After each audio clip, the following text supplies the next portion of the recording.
When attempting to modify your light, whether you're new to photography and off-camera lighting, or even if you've been at it a while, don't sleep on this basic modifier to help you shape your light. Let's talk about it. There's seemingly no end to the number of modifiers you can use to customize your light. Sometimes you need something general and sometimes something more specific.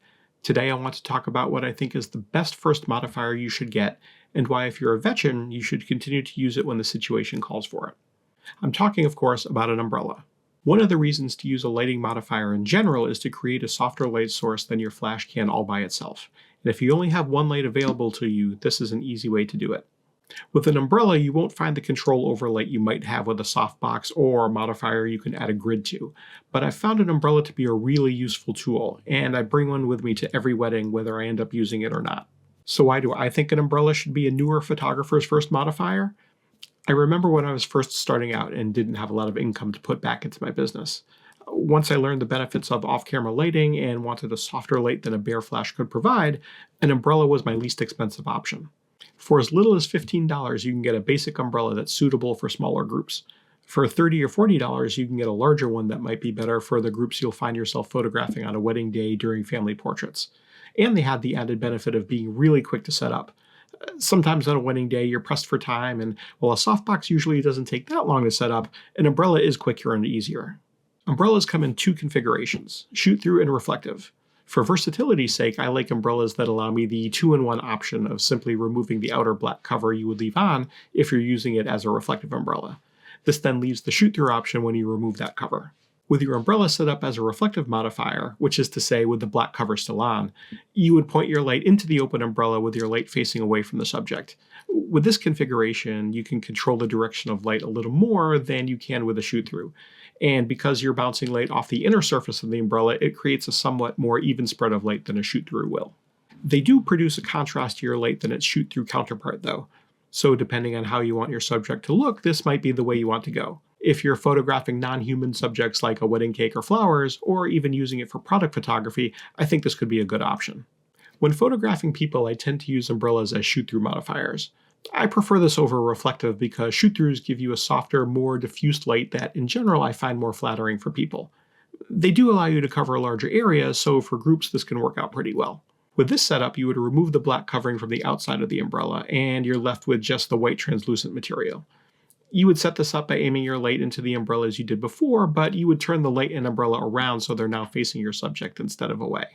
As I mentioned earlier, the light from an umbrella really spreads out. Some photographers don't care for this because you can't control that spread. The light you're creating will often illuminate your background and surrounding areas as well. If I'm photographing a family in a church, for example, I don't mind that so much, but some photographers might want to light their backgrounds differently, so an umbrella might not be their modifier of choice here. There are some downsides to using umbrellas. If you use them outside like I used to, they can turn into a giant sail in the lightest breeze, taking your light along with it. I've lost a few flashes in my day to a random bit of wind catching an open umbrella and tipping the light stand over, smashing that flash to the ground. This is an excellent reason to have backup flashes. Accidents happen and you need to be prepared to continue working. You can help mitigate having to pick up pieces of a broken flash by having an assistant hold onto the light stand while the umbrella is open. On the days I didn't have an assistant, I would have a guest hold the light stand for me. If there's an Uncle Bob with his own camera snapping away, I found they get a real charge out of helping the real photographer do their job. If I see this guy, I would tell him, "Hey, I appreciate your enthusiasm. What kind of camera do you have there?"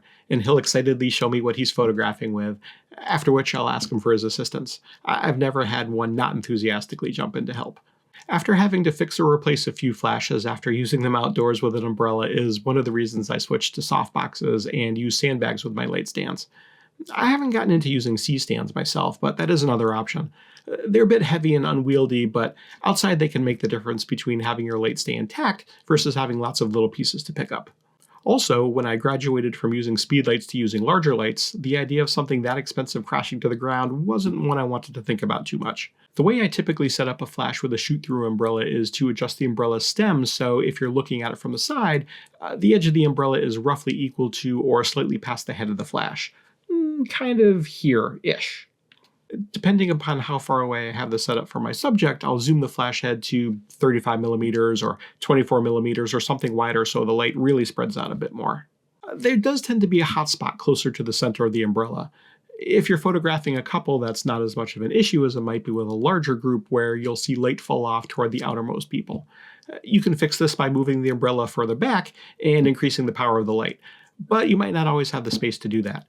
These days, it's so easy to add a little extra exposure to the outer edges of the group in Lightroom, so that's what I tend to do if people on the outside of the group are a little less lit than the people toward the center. I am a proponent of getting everything right in camera, but sometimes you have to work quickly because people want to get back to the cocktail hour or to their friends, and spending a few minutes making them wait, working against the ticking clock of a wedding day, in this situation I think it's easier to fall back on the trope of fixing it in post. Once you have an umbrella in your toolkit, there is another way to modify the light that comes out of it. When it's set up as a reflective modifier, there are diffusers you can put over the open end that will really soften the light. These typically fasten to the posts around the edge of the open umbrella, and the center is open, which is where your light will go. You'll need a bit more output from your light, so you'll have to power up your flash, which does decrease your cycle time, or use a more powerful light source like a studio light. These vary in price depending on how large an umbrella you're going to put them on, and you can buy the whole kit in one go. Because these take longer to set up, I haven't used this at a wedding, but I have for portraits and headshots, and it produces a really nice quality of light. And finally, I do want to mention that umbrellas are available in different materials, typically in white or silver. I think umbrellas with white interiors are the way to go if you're buying your first one.